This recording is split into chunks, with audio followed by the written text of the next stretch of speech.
to install the receiver. It's all cleaned up, and it's two 13mm bolts here. So this goes in through here, and then you tighten it down with these two screws there.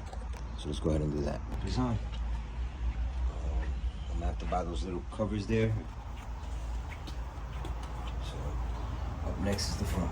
So before I can mount the front bumper, unfortunately, I have to do the first do the radiator support, which I'm painting now. So what I'm doing is, anywhere there's exposed metal, I'm hitting it with a little bit of the rust reformer, so that I can then hit it with some white epoxy paint tomorrow.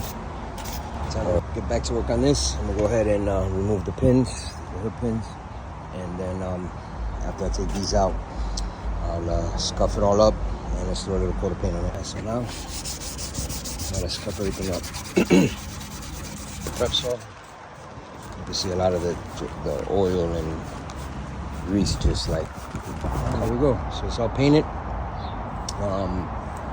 It's taking paint a lot better than I expected to. It's bonding well.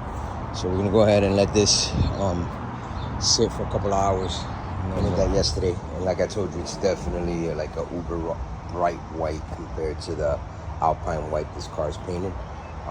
Bolts there for the radiator core support. So this was modified. I don't know if by at one of the previous owners, so it can be removed. So I'm gonna go ahead and bolt it in. So it's 4 bolts here, and then 2 on the outside here. So these things that happened when it fell, it snapped all of the clips to holding the bumper together.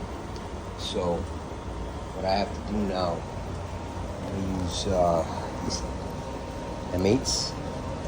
It might be M6s, but I think they're M6s. Sorry, M6s to secure the bumper down. So this would. So now it's hard to see it. The bumpers are like a hot mess. So I have to figure out how to bring it back to life. How ugly and like scuffed up and beat up this bumper is on this side. But hopefully you can tell the difference once we come to this side. So as you can see, I've cleaned it up quite a bit. So I've cleaned it up, hit it with a little bit of touch-up paint, very light, just to make it a little more presentable. The screws look like they go here. I'm not sure if they do or they don't, but this is how I received it. And I'm looking for videos online, I'm not finding anything. So we're gonna rig it up the best way we think we know how, and then you guys can critique it, all right? And pull it all the way up. And then she folds. All right, we got the hood down and aligned. And it was as hard as you would think.